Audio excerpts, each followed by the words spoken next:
They kicked in my door over a Wi-Fi password. No exaggeration. 1 minute I'm sipping coffee in my home office, the next I've got flashing lights outside like I'm some kind of cyber criminal mastermind.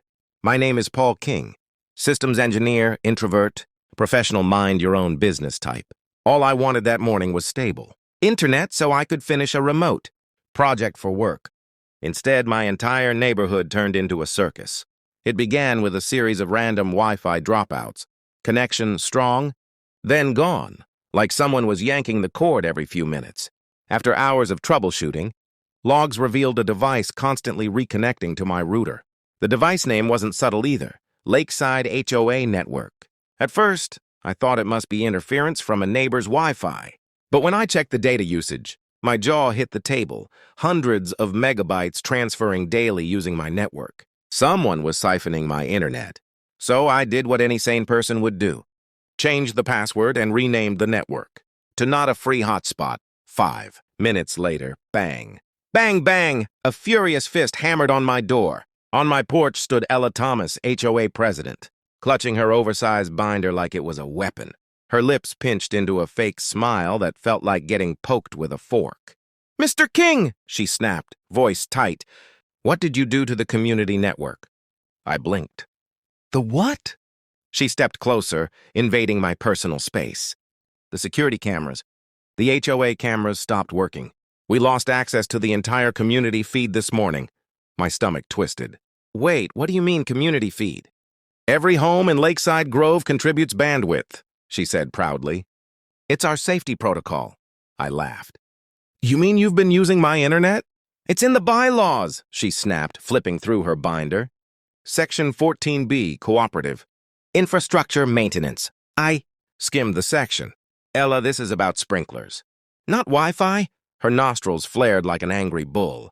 "Reconnect the network now." "Or what?" I asked, arms crossed. She held up her phone. "I'll call the police and report you for interfering with communication. Infrastructure." I actually laughed. "You're calling 911 because I changed my own Wi-Fi password?" "Yes," and she dialed. Within minutes, the distant wail of sirens echoed through the subdivision. Neighbors stepped out, phones recording, waiting for Ella's latest power trip. When the police SUV rolled up, Ella pointed at me like I was a wanted fugitive. "That's him! He disabled our surveillance system!" The officer stared at her, deadpan. "Ma'am, you called law enforcement over Wi-Fi?" She launched into some dramatic speech about community safety and digital infrastructure integrity, waving her binder around like she expected, handcuffs to magically appear on my wrists. Finally, the officer turned to me. "Sir, is any of this true?" I shrugged and gestured to my house. "Come look at the dangerous weapon I used, a router." Inside, the officers examined my network logs. One of them leaned in, eyebrows raised. "There's a system still trying to connect to your network.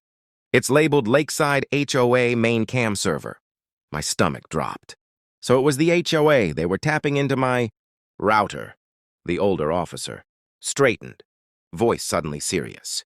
"Mr. King, would you be willing to accompany us to the HOA office? We need to verify something." I nodded. I didn't know it yet, but that moment, standing between two officers, Ella pacing outside like a wild animal, was the start of everything. By nightfall, I would uncover something inside the HOA clubhouse that would blow this neighborhood apart. As we stepped outside, Ella was waiting like a guard dog on high alert, pacing with her binder clutched against her chest as if it contained nuclear codes. The moment the officers emerged, she shoved herself between them and my front door. "Officers, do not let him delete evidence," she demanded, pointing at me dramatically.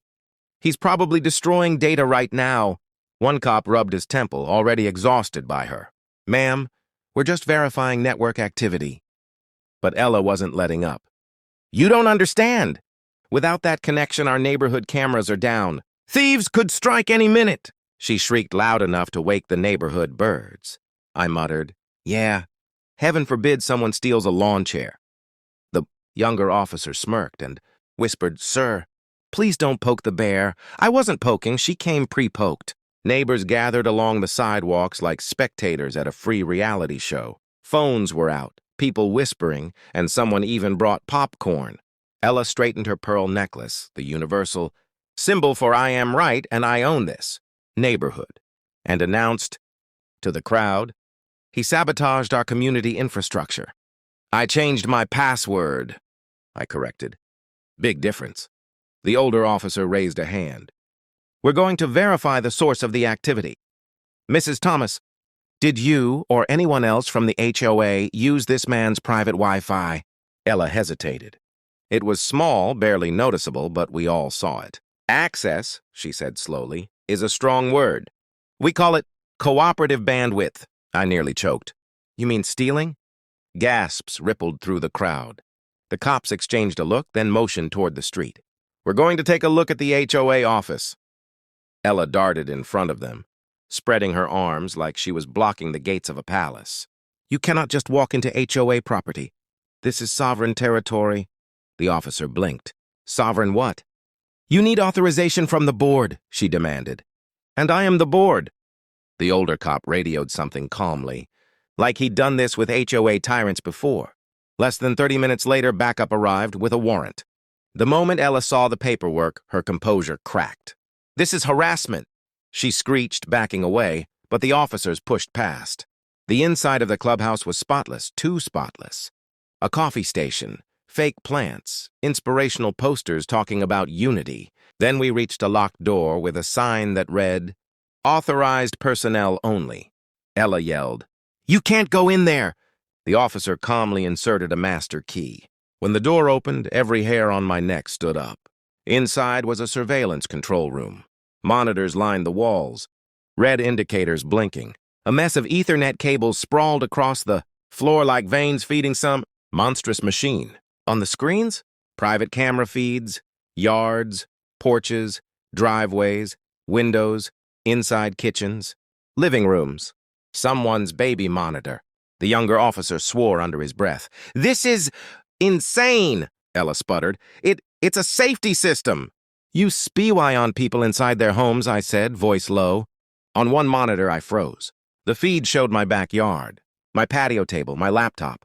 The angle was zoomed, deliberate. Voluntary connection, Ella whispered weakly. Residents didn't object. They didn't know, one officer barked. The older cop turned to her.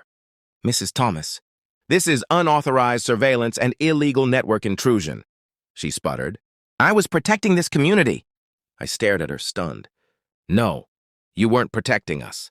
I pointed at my own camera feed, zoomed in like prey. You were watching us. She had no comeback.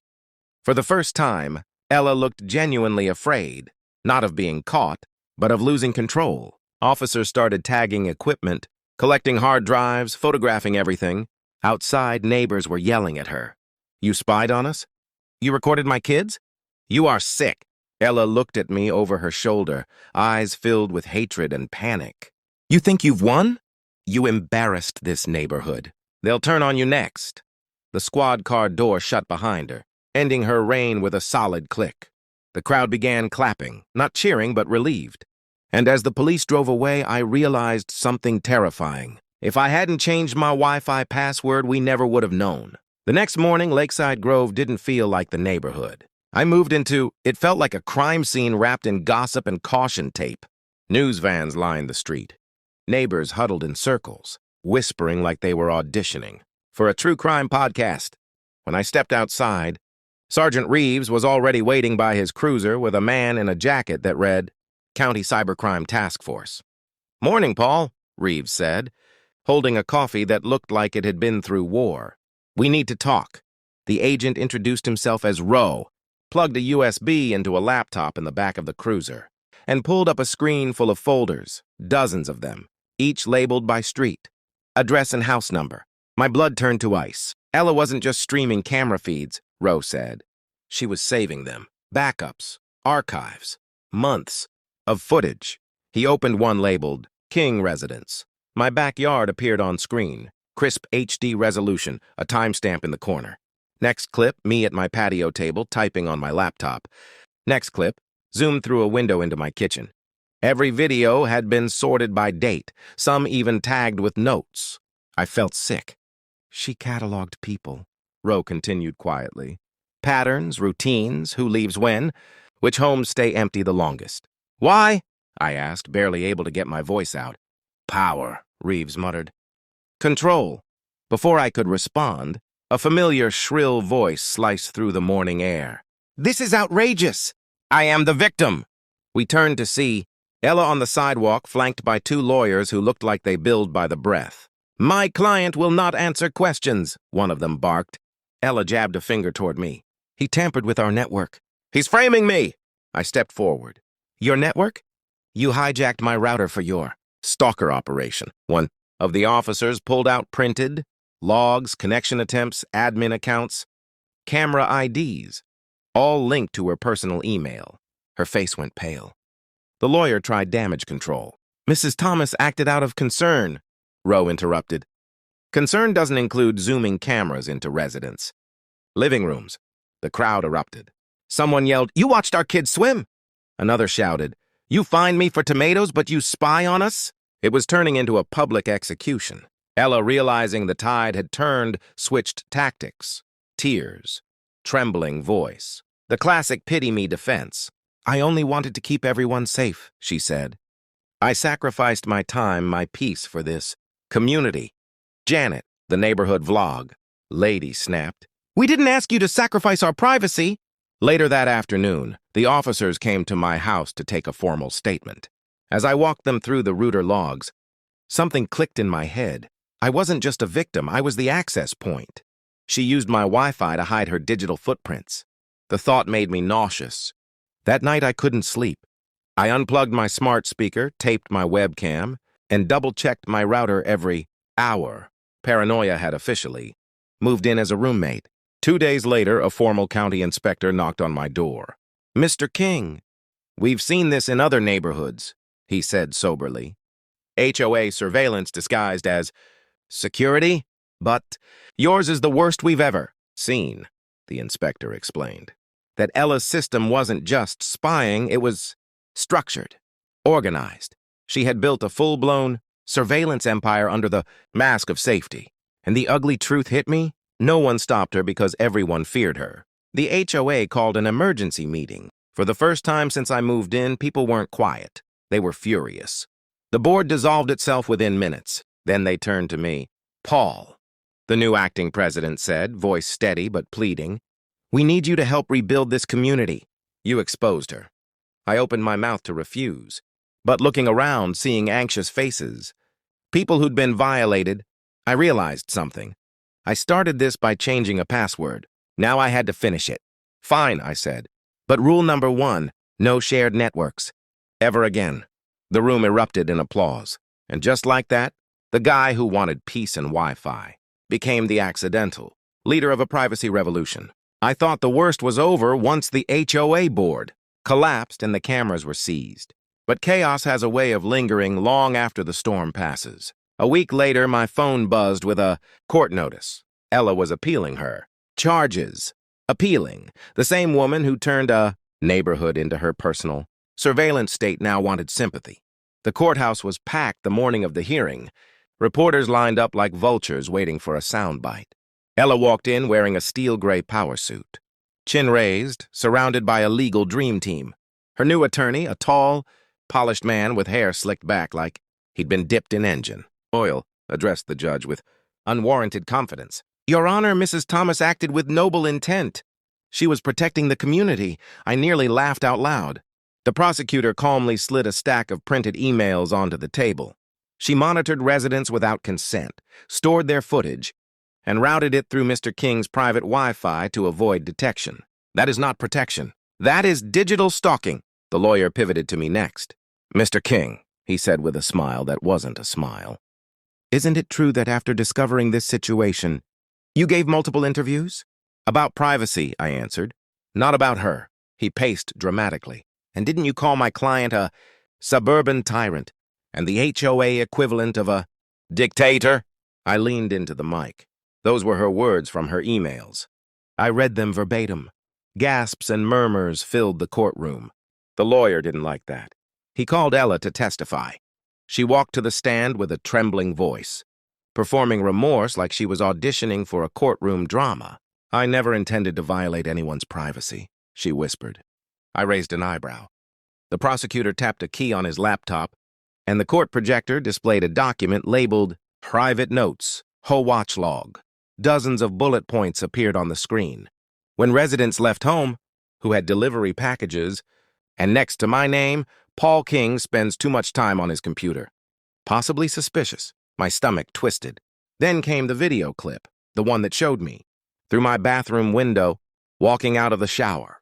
Someone in the gallery gasped. The prosecutor's voice sharpened. "Mrs. Thomas, explain how protecting the community requires logging shower times." Her composure shattered. "There were patterns," she screamed. "People break rules. They need structure. They need someone willing to enforce." The judge slammed her gavel. "Spyware is not structure, and homeowners are not your subjects." The verdict was swift. Appeal denied. Original charges upheld. And then the judge dropped the final blow. "Mrs. Thomas, you are hereby prohibited from contacting or approaching any resident of Lakeside Grove for 5 years. Ella's face crumpled, not in remorse, but humiliation, as the bailiff escorted her out. She turned back toward me with eyes full of bitterness and something eerily close to desperation. "You didn't save them," she hissed. "You destroyed the community." I didn't flinch. "No," I said quietly. "You destroyed trust. I just exposed it." When she was gone, Tom, the newly elected HOA president, burst through the crowd holding a thick binder. "Paul," he said, breathless, "the judge just signed off on our amended HOA charter. Every homeowner gets transparency. No technology can be installed without consent." I finally exhaled. The neighborhood wasn't just recovering, it was rebuilding. That night I sat on my porch with iced tea watching kids ride bikes again. No cameras, no paranoia, just life happening freely. My phone buzzed. An email from Tom. "Password for new HOA Wi-Fi. Truth always on." I leaned back, staring at the sky, realizing something surreal. It started with a password. It ended with an entire neighborhood learning what freedom actually feels like. For a short while, life returned to something that actually resembled peace. The cameras were gone, the HOA bylaws rewritten, neighbors waving without suspicion. It felt like the neighborhood had taken a collective breath for the first time in years. Saturdays became my favorite. I'd drink coffee by the lake while Tom set up community banners for events that, for once, weren't just HOA rule lectures disguised as meetings. One morning, as Tom hammered in a clean-up day sign, he grinned at me. "You know," he said, "if it weren't for you, we'd still be living under surveillance." I shrugged, laughing. "All I did was change a password." "Sometimes, the smallest actions expose the biggest lies," he replied. Eventually, I was given full control of the new HOA tech system, this time with rules, transparency, and every homeowner having access to what's installed. I rebuilt everything with one non-negotiable principle: privacy first. No hidden feeds, no unauthorized networks, no overlord HOA president thinking she had sovereignty over people's lives. The clubhouse, once a secret spy base, now hosted potlucks and family movie nights. Screens that used to display illegal camera feeds now showed weather updates and bake sale flyers. The neighborhood genuinely felt alive again. Kids playing tag in the cul-de-sac, neighbors chatting instead of hiding behind drawn curtains. But peace doesn't stay untested. One afternoon, a plain envelope, no return address, appeared at my doorstep. Inside was a USB drive and a short note typed neatly. "Before you delete this, just watch it once. E." My pulse spiked. Curiosity fought with dread, but eventually I plugged the drive into my laptop. A video opened. Ella sat in a near-dark room, only the glow of a desk lamp lighting her exhausted face. Gone was the Iron Lady of the HOA. She looked stripped down, almost human. "I know you don't owe me anything," she began quietly. "Maybe I'm sending this because I don't know who I am without control." She stared off screen for a moment. "I thought surveillance meant safety, order, structure. I thought if I could see everything, then nothing could go wrong." Her voice cracked. Not dramatic, not fake, just broken. But somewhere along the way, I stopped protecting the community and started protecting my power over it. "And you were the first one who told me no. Thank you for that." The screen went black. There was no demand, no manipulation, no guilt trip. just the final words of someone who finally saw what she'd become. I sat there for a minute, stunned, not because I forgave her, but because for the first time she sounded real. Months passed. Lakeside Grove transformed. We hosted outdoor movie nights, Halloween fairs, and barbecue cookouts. Neighbors talked, really talked, about boundaries, privacy, respect. We weren't perfect, but at least we were honest. One evening, Tom asked me to help install the final piece of the new system, a welcome sign carved from wood. I'd engraved the new community motto we voted on: privacy, peace, people first. As we mounted it at the entrance, Tom laughed. Hard to believe all of this started because somebody changed their Wi-Fi password. Yeah, I grinned. Truth has better connection. Weeks later, while cleaning my garage, I spotted a black sedan parked near the old clubhouse. A woman stepped out, shorter hair now, shoulders slumped, holding a small cardboard box. Ella. For a brief second, we locked eyes. She set the box on the clubhouse steps, nodded once, no anger, no bitterness, and drove away. Inside the box were the old HOA keys and a handwritten note. Consider this my last login, Ella. For the first time, there was no power behind her name, just resignation. That night I walked past the lake. The water reflected porch lights and laughter. No blinking red cameras, no stolen Wi-Fi signals, just the quiet hum of a neighborhood finally free.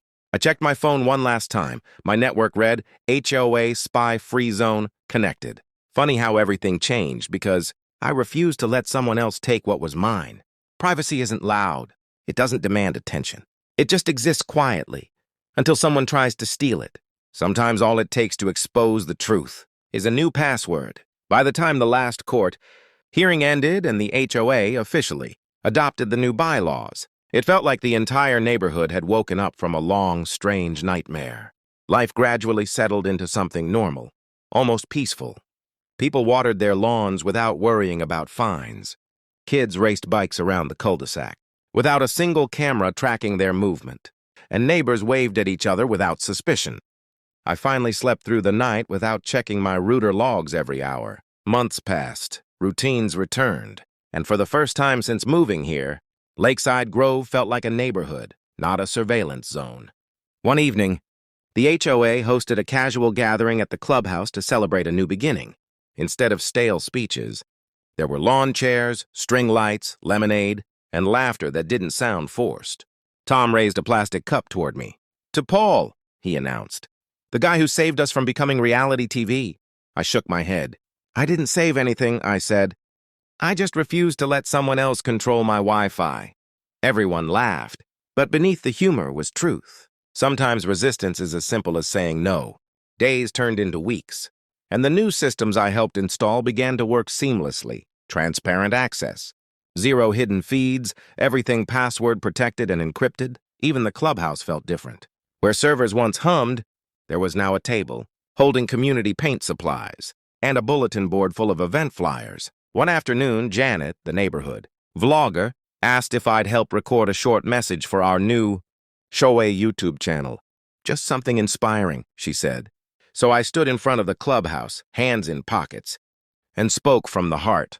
Security isn't cameras watching people. It's people feeling safe without needing to be watched. The video went viral within the neighborhood, not because of fancy editing, but because privacy was something we'd all taken for granted, until we lost it. Then something I didn't expect happened. I received a letter, not delivered to my door this time, but through official mail with a county stamp on it. Inside was an announcement. Ella sold her house. New owner moving in next month. No drama, no exit speech.